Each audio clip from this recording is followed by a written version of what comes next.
Mr. Fewell, I want to ask you about RJ Yeah. Baskett. So RJ Baskett, as you've mentioned before, is a 75-year-old building. hmm I used to teach there.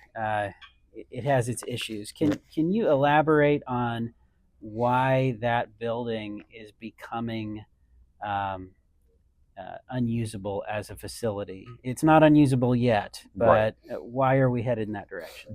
Again, looking at everything from a business standpoint in terms of dollars in, dollars out, how much money we have to put into that. We've gone through several feasibility studies on that facility over the years. The oldest one I found, I think, was around the 2010 timeframe. We just got one completed this past summer on it. Can we put money into that building? Absolutely, we can. To do a full rehab to get it up to today's standards would be in the ballpark of $30 to $40 million. Now, when you talk about today's standards, what kinds of changes would that involve? Well, if anybody's been through that building, those classrooms were built in 4850, 1948, 1950. We have more kids in classrooms now. The technology needs are greater. The infrastructure needs are greater. It's not laid out well in terms of safety and security for students. We do the best that we can with that facility. But truly, to get that building up to today's standards, you would have to pretty much gut all the interior walls from it and do a complete re-layout of the interior to meet the spacing needs that we need for students. Within our feasibility study, there are recommendations in terms of amount of square foot per student in a classroom. We're not even close to hitting that at RJ Baskett. Those classrooms are technically crowded based upon those standards, so we just don't have the spacing there for it, and that's what we've got to look at over the next 4 or 5 years. Is okay with the existing bond dollars that we have available to us, which is roughly around 16 million that we have available from this 28 million that we just authorized.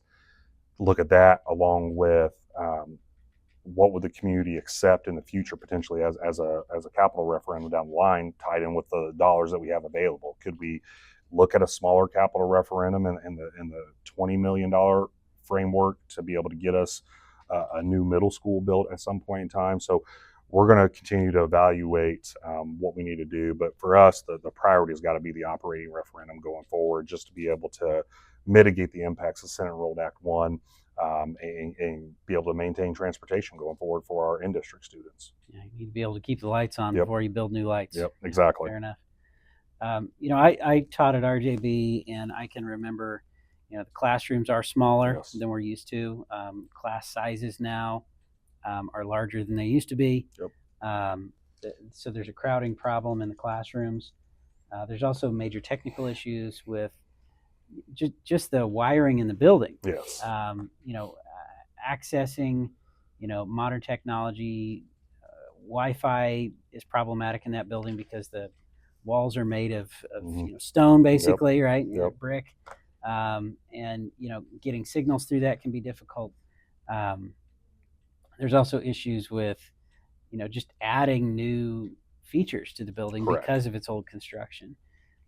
You mentioned safety. There's a lot of exterior entrances and exits that can't always be well secured beyond what we've already tried to do. And you look at the safety aspect. I mean, I just saw it the other day on Facebook, people complaining about the RJB pickup drop-off line.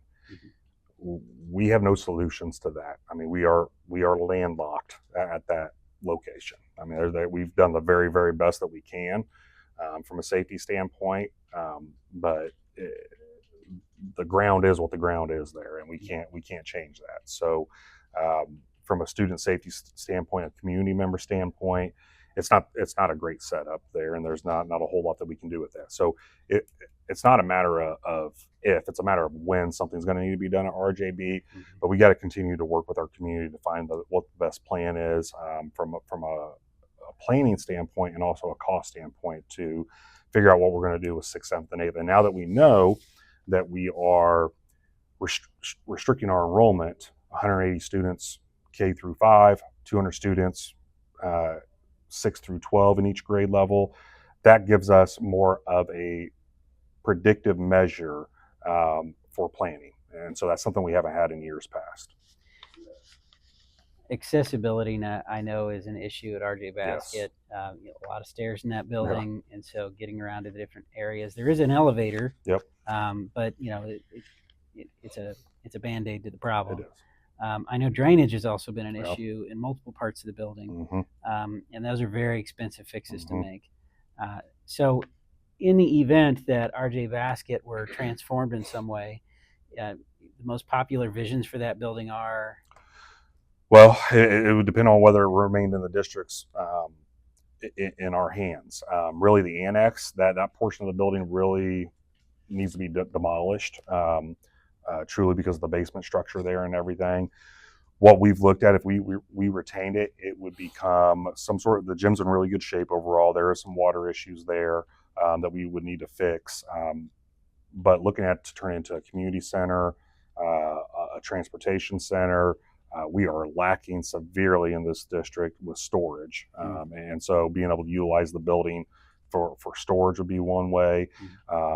We've also explored opportunities to be able to work out a partnership or a deal with the city to where that building would be part of industry and potentially add some assessed valuation to the district by bringing in, whether it's apartments or businesses or whatever.